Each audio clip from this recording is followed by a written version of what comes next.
You're listening to The Globalist, first broadcast on the 3rd of April 2025 on Monocle Radio. The Globalist, in association with UBS.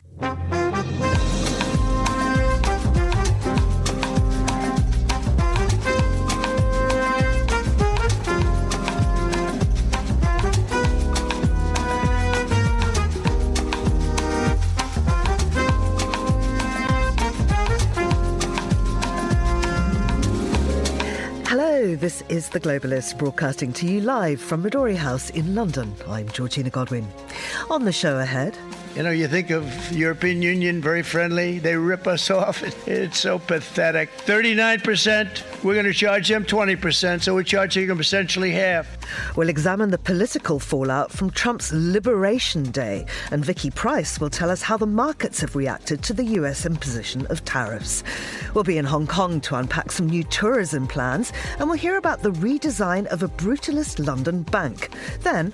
We're really measuring something fundamental that is not driven by ideology or bias or values. What makes a state stable? We'll meet the creator of a new index that ranks the most resilient places in the world. Plus, we'll find out about a Loro Piana exhibition, and our luxury markets editor, Brenda Tui, will take us behind the scenes at the Watches and Wonders event in Geneva. That's all ahead here on The Globalist, live from London.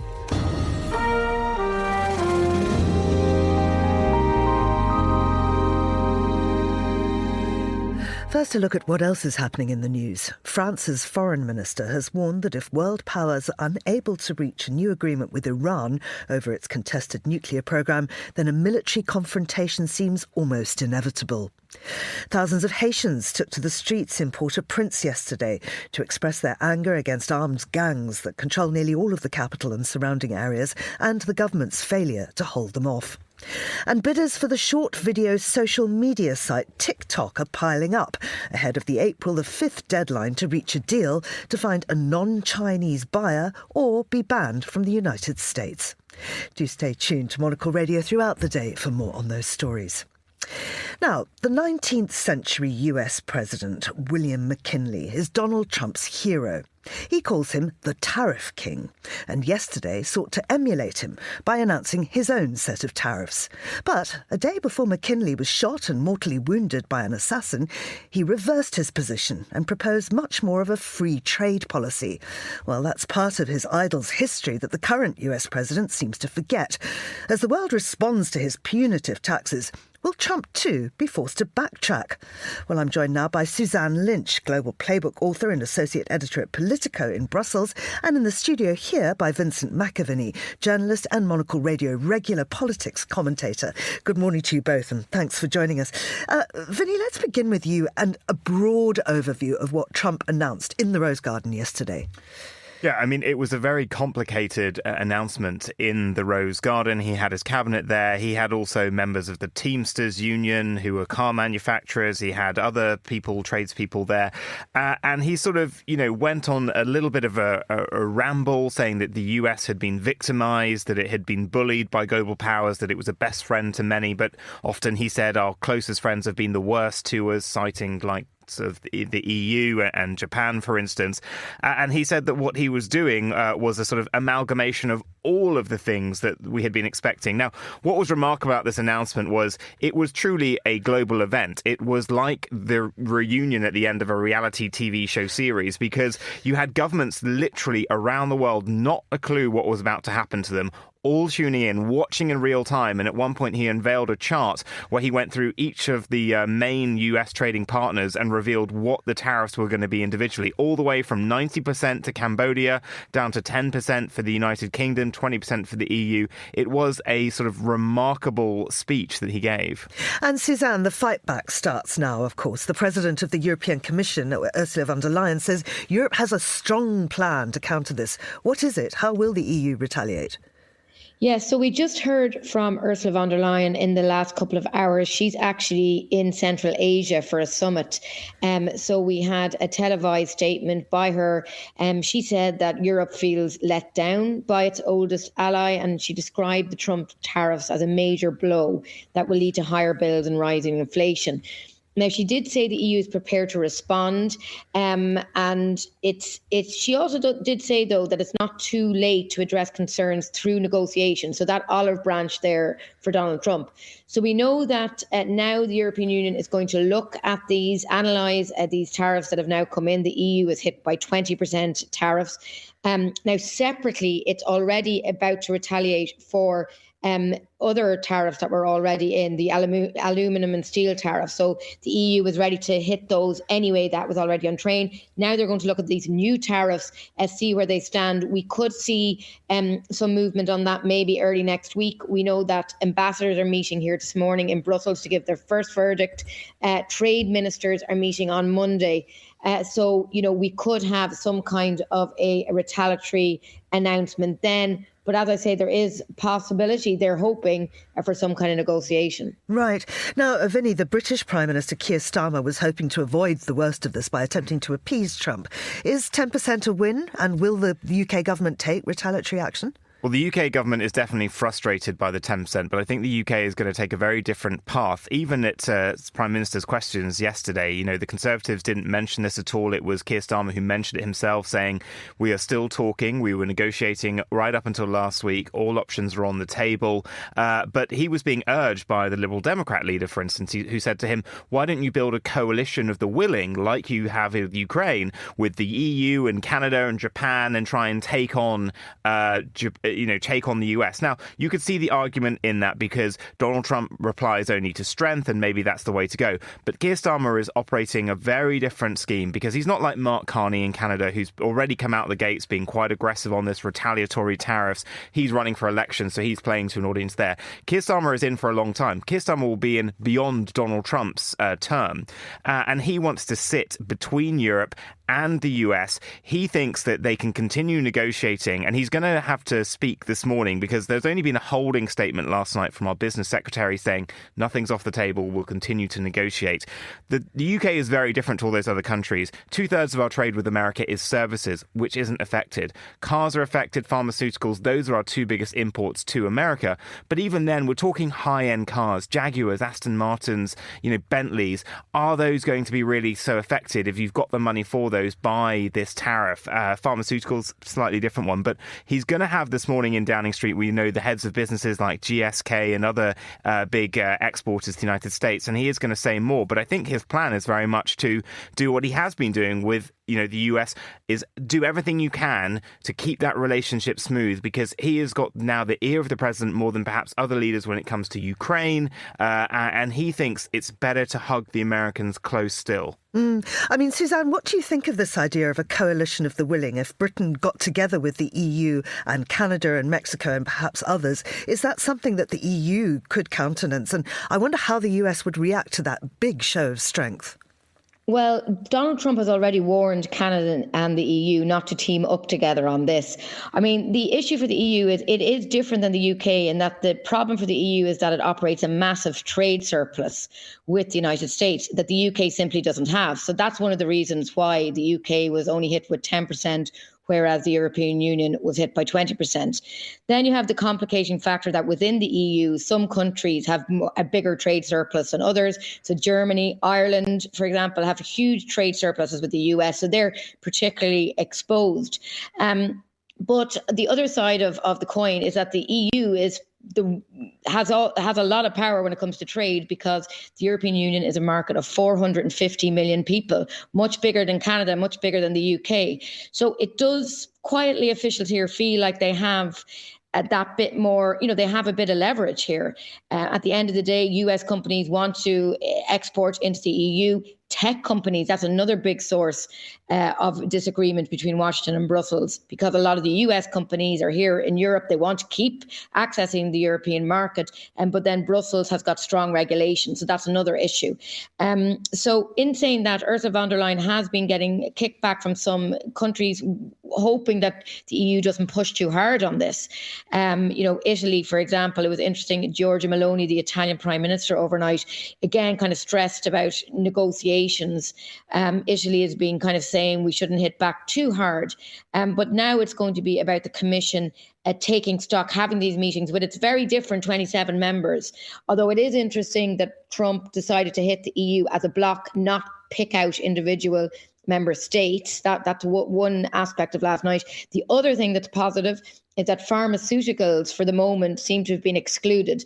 And that's a huge win for Europe at the moment, because Germany, particularly Ireland, exports huge numbers. There's a huge number of US pharmaceutical companies, for example, in Ireland, and they are in Trump's sights. Now, what we are getting from the White House is that those pharmaceutical tariffs could be coming maybe in the next couple of weeks in a separate package, but for the moment they have been excluded. And Vinny, finally, Trump has had to delay or even cancel some elements of this plan before, as the markets react negatively to this new announcement, and we'll dive into that a little bit later in the programme.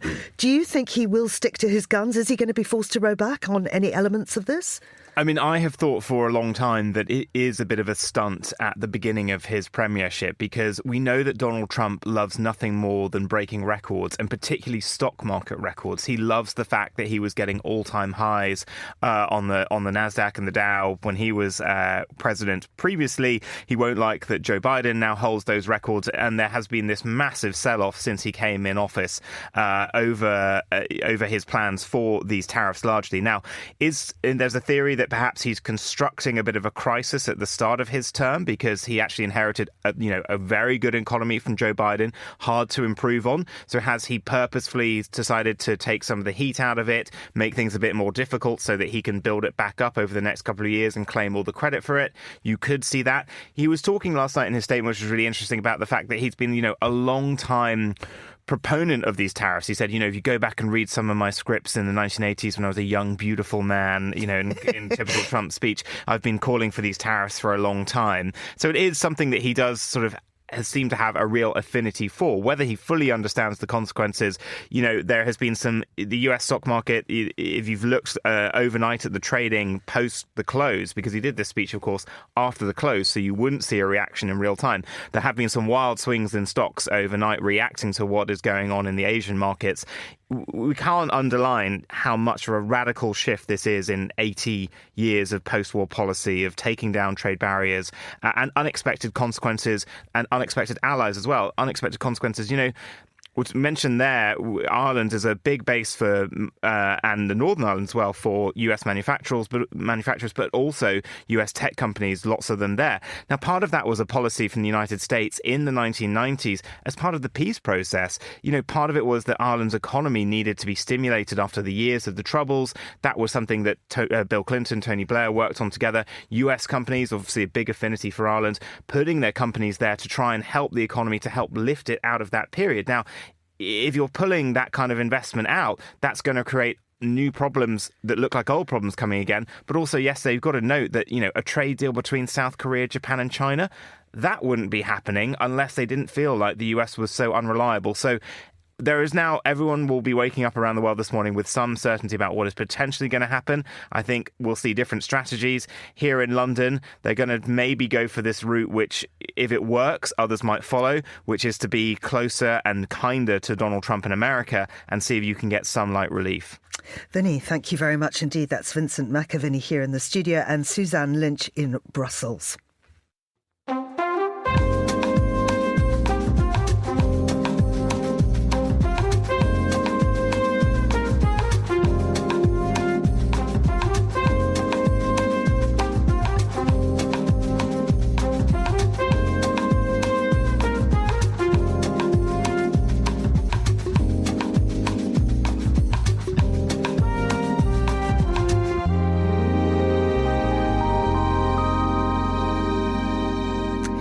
It's 14:13 in Hong Kong, 7:14 here in London. Now, Hong Kong is eager to boost tourism with exciting new projects in the works and a regional partnership with Macau and Hainan, what's been called the Golden Tourism Triangle. The goal is to attract more visitors and make travel across the region smoother, with better infrastructure and new attractions on the horizon.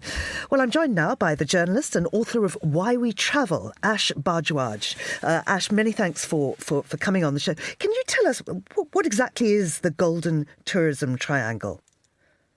Morning, Georgina.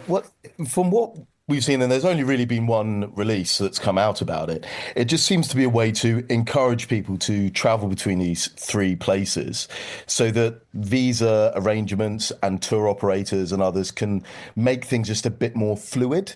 The specific term of the agreement is to generate mutual benefits through brand building, shared resources, marketing efforts, and talent exchange.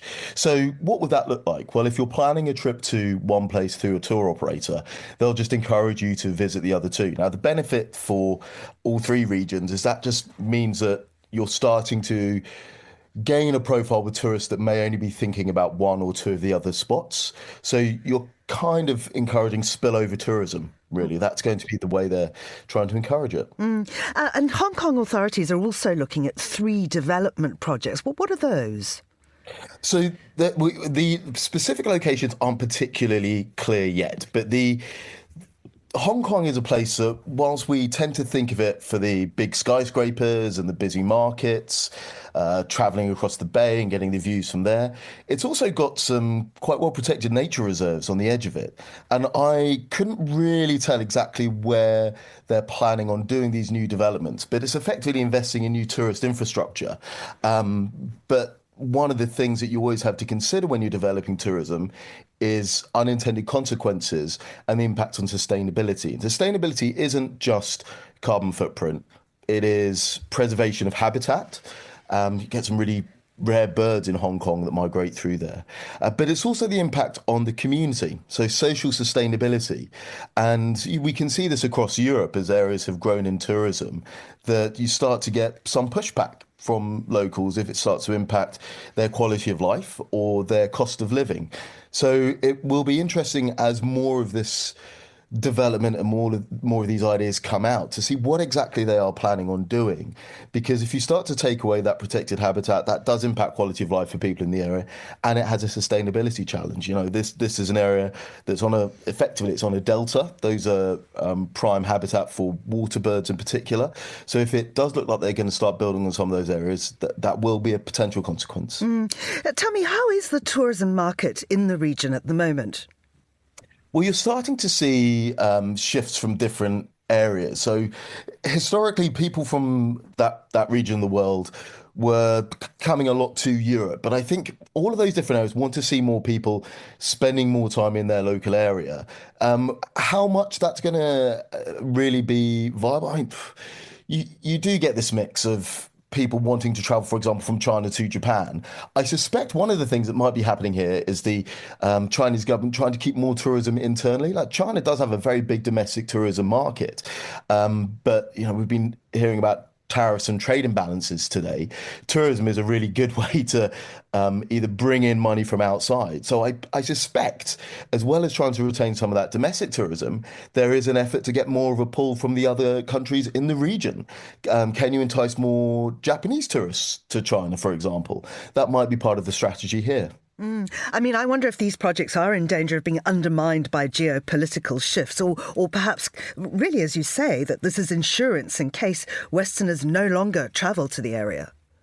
Well, I think my instinct would be that with the way that the United States is behaving, and you were talking earlier on the program about that new trade agreement between Japan, South Korea and China, people probably start to look at China as a more favorable potential destination as the feelings about who is your friend in the world starts to shift. We've started to see this from Canada's people not traveling to the United States. We've seen it on things like the impact on car sales in Europe. So those geopolitical shifts and what is happening in the way other countries behave in the world does have an impact on the way people travel.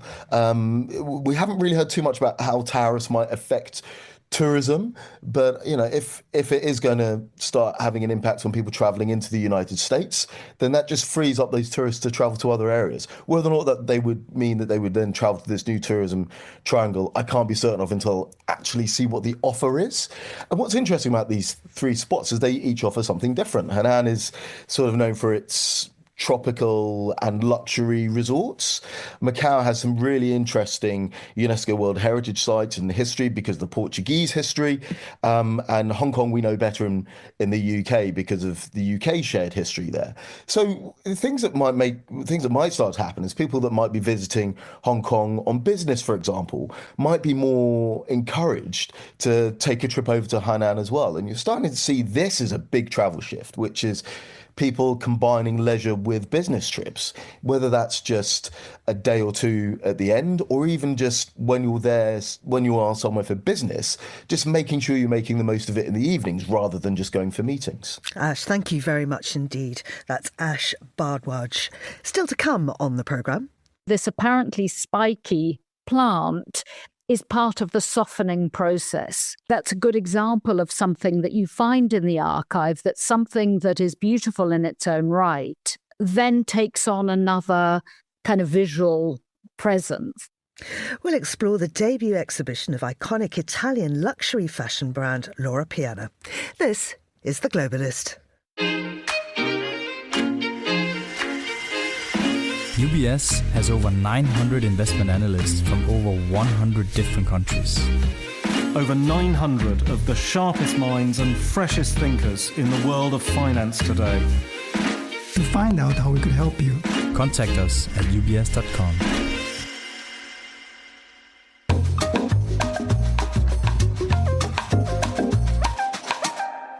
It is 7:21 here in London. I'm Georgina Godwin, coming to you from Midori House in Marylebone, and joining me is Monocle's foreign editor, Alexis Self.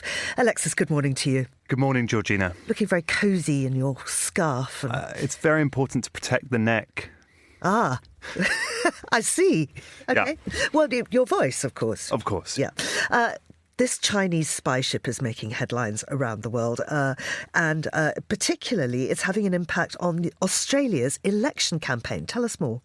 Yeah, so Australia is going to the polls on the 3rd of May, and this ship, which is a ostensible research ship, the Tan Suo Yi Hao, has been making waves off the coast of the country. And affecting the campaign. It's brought into light Chinese influence on Australia, perhaps Chinese designs on Australia, how kind of economically linked the two countries are. And Anthony Albanese, the Australian Prime Minister, has been not just around this issue, but others, has been accused of taking a soft line on China. And with regards to the ship, he says he would prefer the vessel was not near Australia, but insisted it was not breaching international laws. Right. What might it be doing there? Well, as I said at the beginning, it's a research vessel, but pretty much everyone is sure that it's surveying underwater features, and particularly the route of a 3,400-mile subsea communications cable that connects Sydney to Perth and then goes on up to Singapore. Now, obviously, undersea communications cables in the Baltic have been in the news recently, and kind of Russian attempts to sabotage these and how intrinsic and integral they are to modern communications. So the fact that this Chinese vessel is potentially mapping Australia's undersea network is causing a lot of concern in the country. Yeah, but of course there's been concern for a while about the controversial lease of the port of Darwin by a Chinese company. Yes, Darwin is the port in northern Australia, a tropical port, and was very integral to Australia and the US's and Britain's naval forces in the Indo-Pacific during the Second World War.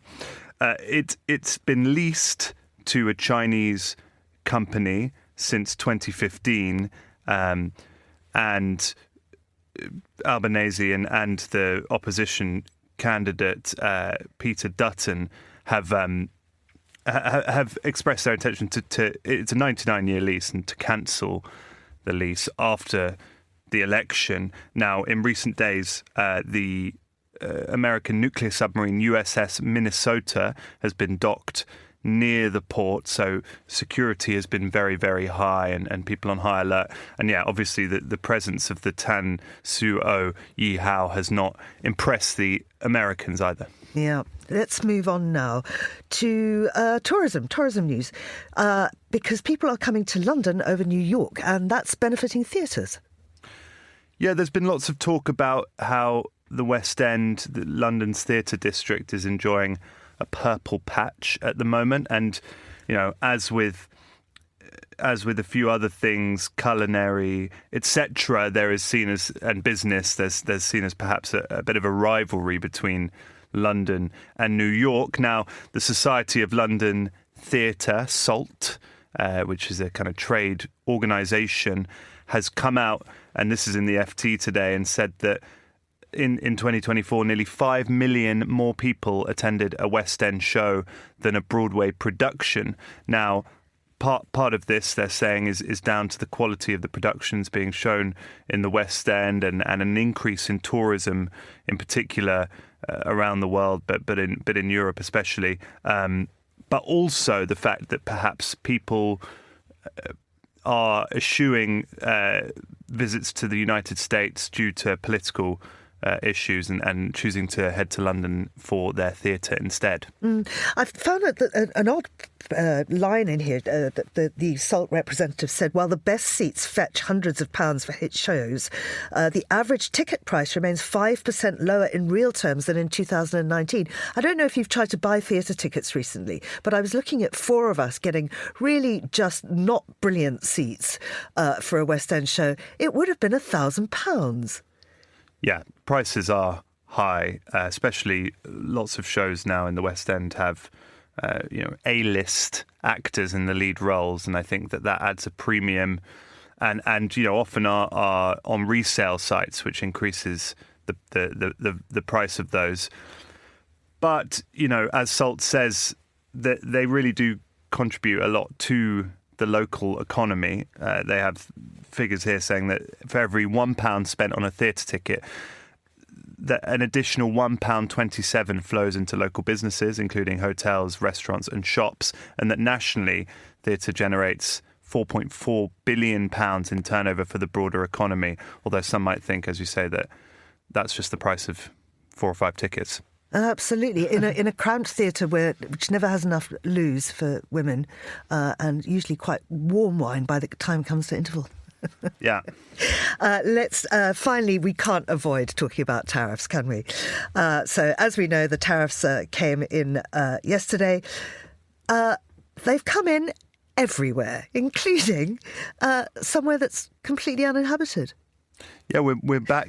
We're not back. We're back in Australian territory, but actually quite far from the Australian mainland. Heard Island and McDonald Islands. I won't ask you to identify exactly where they are on the map, Georgina, but they're quite. Have a look, actually. They're quite close. Well, look, Trump has put them on the map in a sense. These are two of the most remote places on Earth, accessible only via a 2-week boat voyage from Perth on Australia's west coast.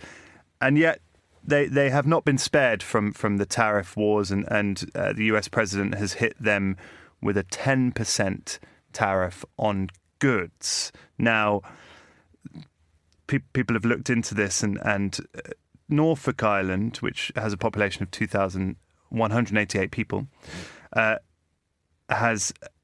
doesn't seem to, which is another island that's been hit with tariffs, doesn't seem to export a lot other than leather footwear. So I don't know how much of that is making its way to the United States, but that will be hit with a 29% tariff.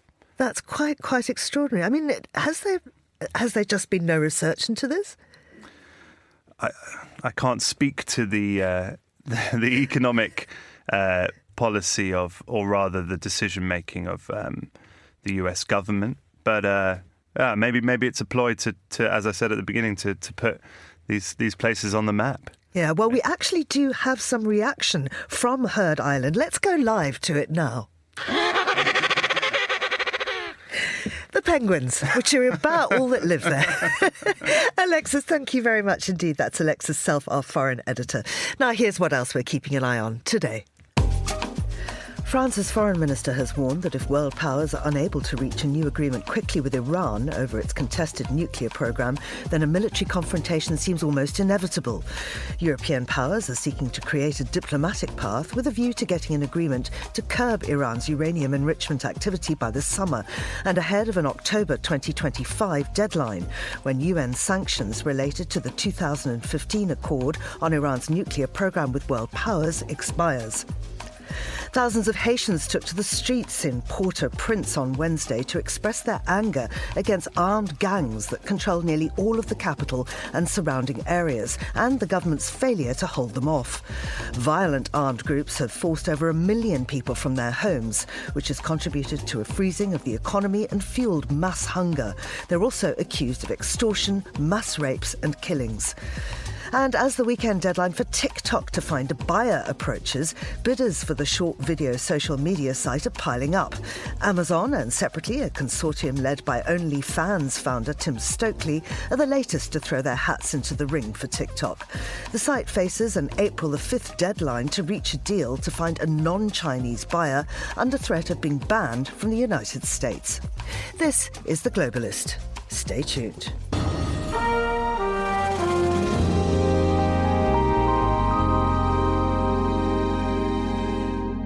Now, time for one of the other stories across our radar.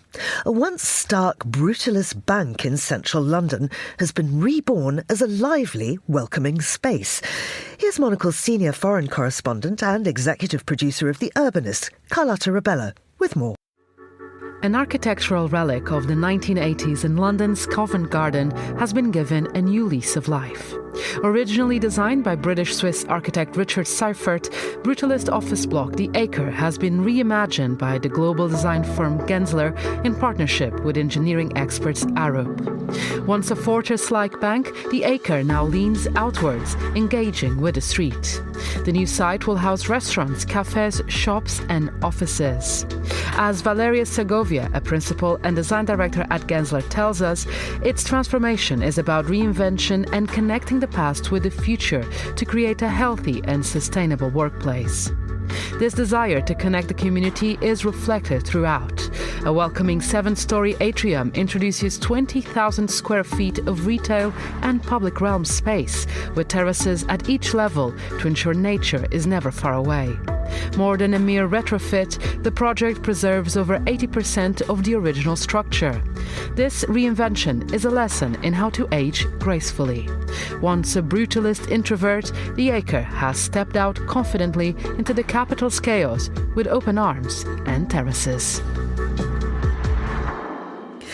Many thanks to Carlotta Rabello there. And for more from Monocle's editors and correspondents, do sign up for our free daily newsletter, The Monocle Minute, at monocle.com/minute.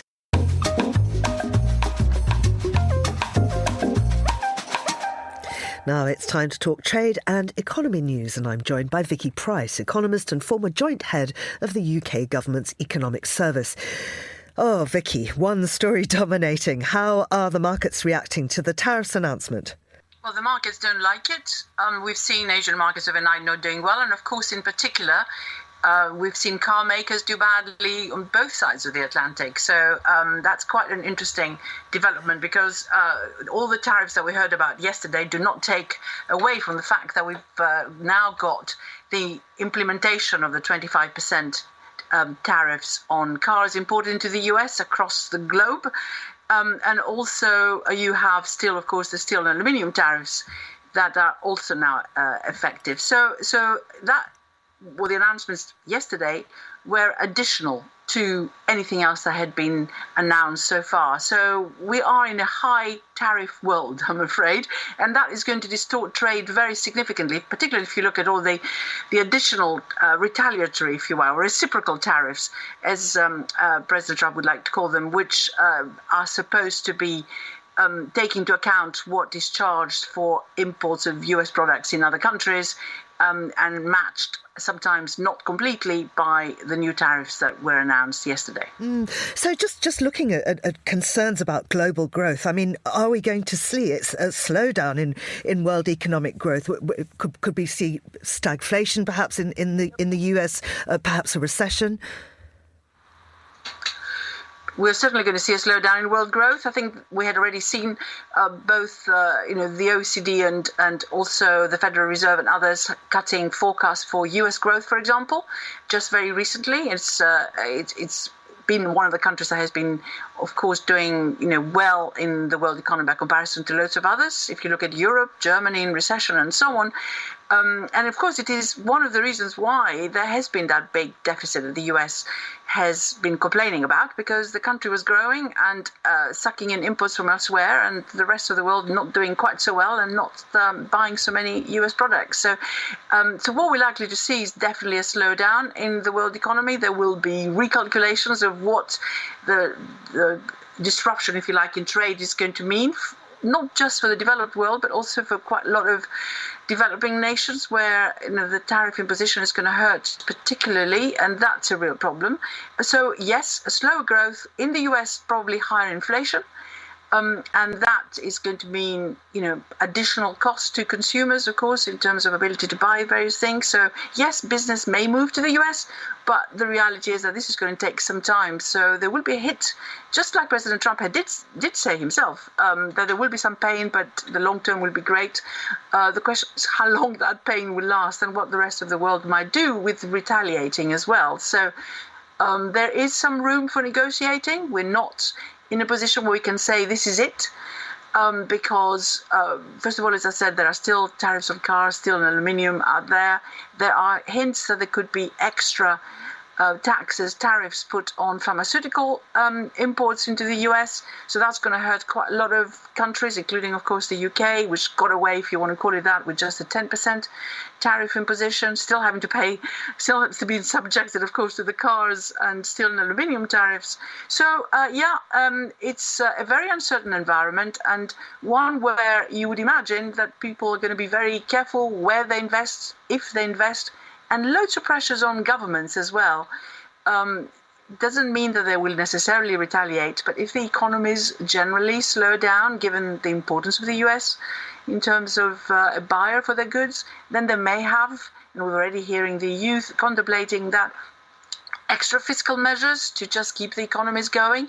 Is there any room on the fiscal front, given that loads of countries have to spend more on defense? It's uncertain at present. So it's very turbulent time, and most definitely, you asked the question about growth, downgrade after downgrade, I think is what we're going to see in the next few weeks. Vicky, thanks very much indeed. That's Vicky Price there, and this is Monocle Radio.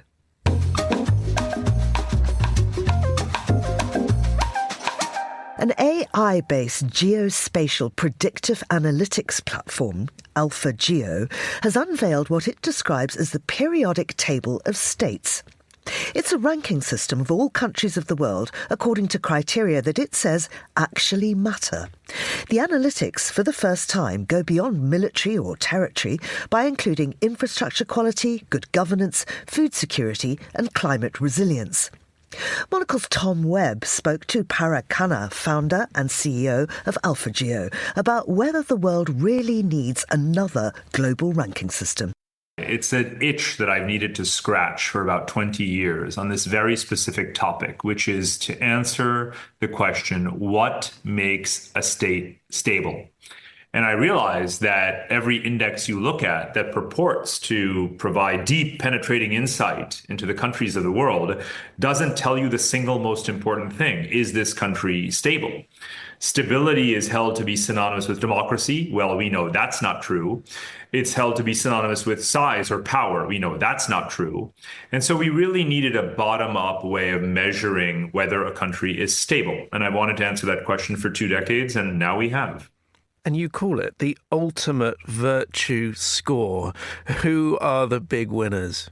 Switzerland, which probably doesn't surprise anyone. And of course, it's a Monocle favorite country, so it has the seal of approval, I'm sure, right away. But perhaps surprisingly to some people, Germany, although it might have surprised them before the last election, shouldn't surprise them after the election. We have Korea, Japan, France, Canada, and yes, indeed, America, still at the top, in the top 10. There's other countries too, Sweden, Singapore, a range of countries. Here's the key thing to remember. The top 10 or 15 countries are not separated by much. There's 26 different components, so no one of them outweighs excessively the others. And unlike pretty much any other index you'll find, we have big countries and small countries, countries from the East, countries from the West, democracies and not quite democracies, all coexisting in the top ranks. So it shows that we're really measuring something fundamental that is not driven by ideology or bias or values. You mentioned very big countries. China often scores very highly in other metrics, but it's fair to say it is quite surprising to see China doing so well in your metrics. Well, so because we're targeting stability, right, not democracy, not, sort of quality of life by our metrics, right, we're looking at a wide range of indicators. Indeed, we are looking at the size of the country, its population, its military, its economy. Obviously, China ranks very well there. But we do also take into account rule of law, voice and accountability, whether or not there's procedural democracy, freedom of press. These kinds of things do factor in. And therefore, China is penalized in those areas. It's also still a middle-income country. So across the broad spectrum, it wouldn't rank as high as the countries that are not only big and strong, but also free. But the fact that China is there at all in the top 20, rather than in the bottom 20, which is where it would be in something like a Freedom House or Economist, we think is much more realistic because fundamentally, whatever you think about China, you do appreciate it is a very rock solid, stable country and has to be acknowledged as such. And you're dealing with a huge amount of data here, but you're presenting it in a fun way and in a way that is easily understood and you can engage with it. How are you bringing this data to life for audiences? Yes, even if you were a poor student of chemistry in high school, this will revive at least partially your recollection of it. We call it the periodic table of states. So much like the periodic table of elements, which has roughly 200 elements, we've organized the states of the world in that way, where actually the countries with the highest score, again, the stability score, appear at the bottom right, which corresponds to the highest atomic mass in chemistry when we're dealing with elements. So we have made it a fun heuristic and grouped the countries accordingly. And that's, there are analogies to chemistry that we don't have time to get into. But if you read the article corresponding to it, you'll get a flavor. And something that helps get a flavour of these lovely charts that you've put together. And one of them is called Competing Alliances. This is really helpful to me to get my head around where countries are politically. How did you put this one together? Yeah, this is very interesting because we tend to think of NATO as the world's only alliance, even as it crumbles before our eyes. But if you soften the rigid understanding of the term and view them more as clubs, regional or trans-regional multilateral kinds of groupings with some strategic intent, you would have NATO, or what we call NATO and friends. You would have the BRICS, what used to be just Brazil, Russia, India, China, and South Africa, but now is about 10 or 12 more countries. And then the Shanghai Cooperation Organization, which may not be familiar to many listeners, but is about 20 years old. And as the name would suggest, was founded by China. So this Venn diagram shows the countries sort of allocating themselves across these groupings. But what's most important is the countries that sit at these intersections, those that are practicing what I call multi-alignment. They don't want to be friends just with America or just with Europe or just with China or just with Russia or India, but all of the above. And what we're seeing is that very shrewd, clever diplomatic players today are multi-aligning. So what you'll see in that part of the Venn diagram are the countries like the UAE, Saudi Arabia, Turkey, India, and so forth. And of course, those are the countries that, as you would observe, are playing this diplomatic multi-alignment game very cleverly. Now, you know Monocle well, so we don't like to go into who are the biggest losers. So let me try and phrase it. Who has the biggest room to grow? Well, I think this is an important insight. I'm glad you're raising the question. It is basically the world is primarily populated by countries that are small, that are poor, that are weak, and that are democratic in some way, shape, or form, and are not particularly well governed. And that's the saddest insight that we have to sort of reflect on from this. So we've had, let's say, 80 years of the post-war order and democracy promotion. What we have to show for it is exactly that, the way I described it. And so the silver lining, if there is one, is that we do have to focus more on governance, improving the quality of governance of these small, poor, weak, democratic states all across the world. And so focusing on governance and who needs to improve governance, which is just about everyone, is the real takeaway here, even for large countries, not just for small and poor ones. That was Parag Khanna in conversation with Monocle's Tom Webb. You can view the periodic table of states on the Alpha Geo website. This is The Globalist on Monocle Radio. UBS is a global financial services firm with over 150 years of heritage. Built on the unique dedication of our people, we bring fresh thinking and perspective to our work. We know that it takes a marriage of intelligence and heart to create lasting value for our clients. It's about having the right ideas, of course, but also about having one of the most accomplished systems and an unrivaled network of global experts. That's why at UBS, we pride ourselves on thinking smarter to make a real difference. Tune in to The Bulletin with UBS every week for the latest insights and opinions from UBS all around the world.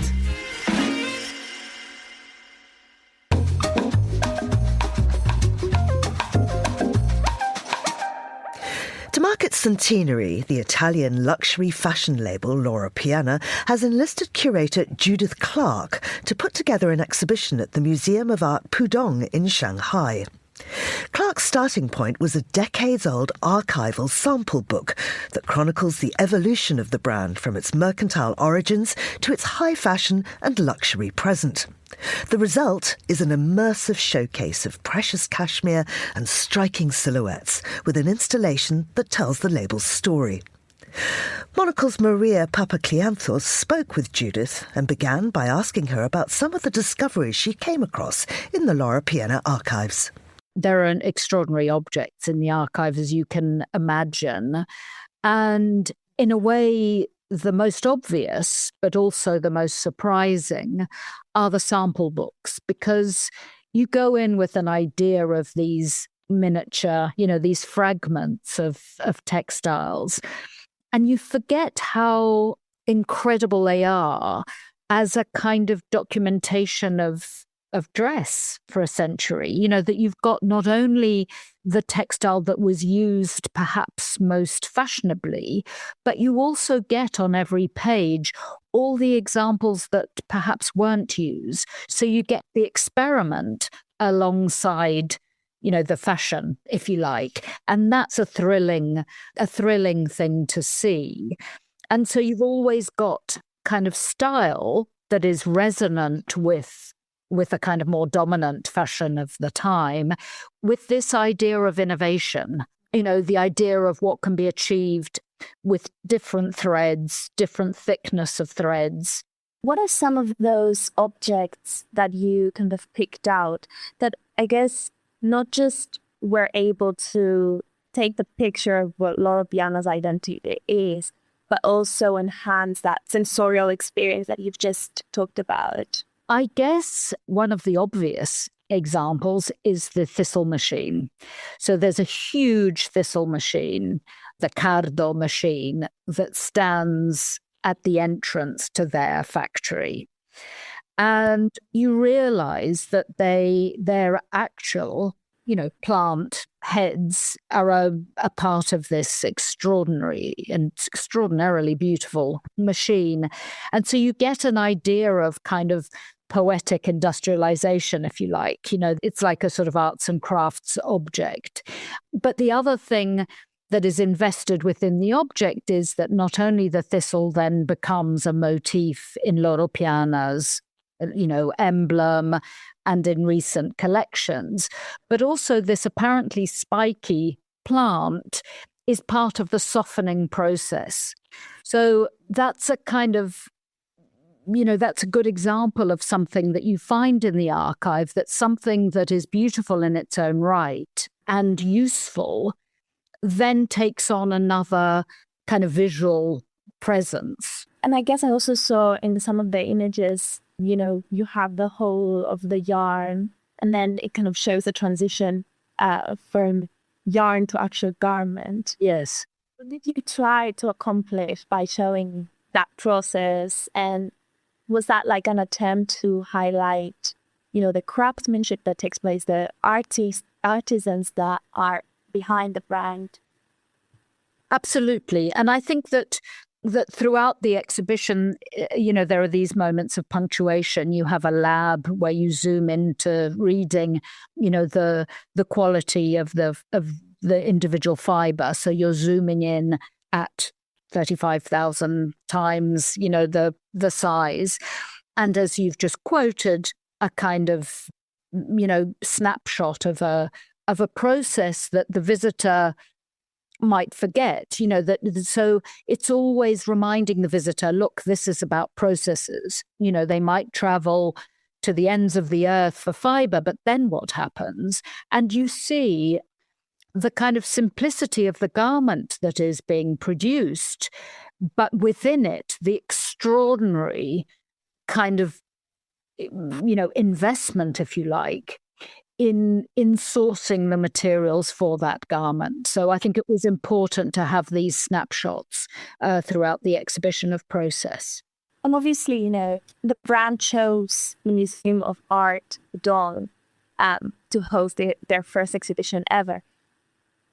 How did the exhibition highlight this connection between China and Loro Piana? The connection between Loro Piana and China is in every aspect of the exhibition. So when you walk in, you see through a kind of translucent screen made, of course, from Loro Piana fabric, the territories, scale models of territories from where the fiber is sourced. And next to that screen is indeed Inner Mongolia. So you have a dialogue. You're standing, for the sake of the storytelling, you're standing in Italy, but you're looking beyond. And the textile softens the view. But everywhere you go, there's a kind of view which represents a different dialogue or a different ambition and a different kind of performing of a kind of collaborative moment. So in the lab, there's a baby cashmere, which is sourced in China, in Inner Mongolia. And for example, I collaborated with an eminent Chinese composer called Guo Wenjing for the soundscape of The Last Room. So there are moments where the two cultures are quite literally spliced together, be it fiber and design, or be it a kind of playing with the imagery and the sounds and the traditions. So everything was put on the table in order to create this dialogue. That's curator Judith Clark in conversation with Monocle's Maria Papaklianthos. You're listening to The Globalist on Monocle Radio.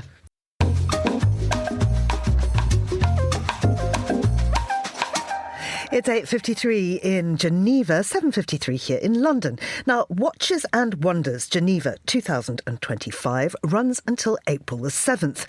The event brings together the industry's key players and showcases Geneva as the world watchmaking capital. Well, our luxury markets editor, Brenda Toohey, is there, and she joins me on the line now. Brenda, lovely to have you on the show. What are the trends you're noticing at this year's events? Well, definitely the biggest trend here, I think, is the color blue. You see it everywhere. So many watchmakers are presenting a special watch in their collection set in blue. It could be blue ceramic with Audemars Piguet, They have the Blue Nuit Nuage 50, which is a moody midnight blue. And it's a color that was originally created by Gerald Genta in 1972. And they have recreated it in a magnificent specimen of a watch. Chanel, too, have a perfectly fabulous blue in matte with sapphires to match exactly, and it's their new J12. And it took them 5 years to master that perfect blue. Huh. Now, what about inspiration for watches? Well, you would on some stands think that you'd kind of gone back to the future. There's a lot of inspiration from the 1960s and 1970s. We see hard stones like tiger's eye, malachite, lapis, carnelian, all over the place in watch dials, on the hard, set into gold. We see at Piaget, they have the new 60 Piaget watch, which is a trapezoid shape taken from a watch that they had in the 1960s. And this watch shape is seen on watches that you wear on your wrist and also on watches on Sartoise that you would wear around your neck. So they're absolutely fabulous. They also show the Andy Warhol watch, and it's called that because Andy Warhol had 7 of them. So they've recreated it. It has a gadroon-shaped bezel, so it's sort of like a step-like quality to that bezel. It's quite special. It's large, and again, it's in the hard stones. We see watches as jewelry everywhere, so, which I really love, actually. So there's a lot of jewel-encrusted watches. That's a big trend this year. Also, and watch cuffs, again, studded in jewels. And Brenda, listen, I know you're there and you're working very hard, but I expect you're also partying. Yeah, very hard to be here. It's really tough. I mean, it's absolutely gorgeous and wondrous when you are here at PAL Expo, exposed to all of the fantastic imaginings from the amazing watch creators. But there's also time to party. AP, Audemars Piguet, had a fabulous little drink soiree on my first evening in AP House overlooking Lake Geneva, and that was really sparkling. The weather is beautiful here. After that, Sophie Grove, editor of Confect magazine, and I headed down to the Hermès party, which was a sort of an experience. You had to follow this white line of a light, for maybe 15 minutes throughout a building, up, down, all around. And then they had this dinner. It was a stand-up dinner, which looked as though it had been created by scientists. I mean, some of the things I don't even know what I was eating, but they were so delicious. And last night, I donned some racing car gear. I couldn't help myself. I jumped into it to be photographed at the Tudor party, which was in a university, in the big university hall. I felt like I was back at university myself, and there were hundreds of people there. It was really fantastic. Brenda, I need to see a picture of you in the racing gear. Will you send one? I'll send you one. It's hilarious. And remember that you're tasked for looking out for a reasonably priced vintage watch for me. Quite right. Absolutely, Georgina. Lovely to speak with you. And you. That's Brenda Toohey there. She is at Watches and Wonders in Geneva, which runs until the 7th of April. And that's all for today's programme. Thanks to our producers Laura Kramer and Hassan Anderson, our researcher Francesca Gilks, and our studio manager Elliot Greenfield, with additional editing by Steph Chungu. After the headlines, there's more music on the way, and The Briefing is live at midday in London. The Globalist will return at the same time tomorrow. I'm Georgina Godwin. Thank you for listening.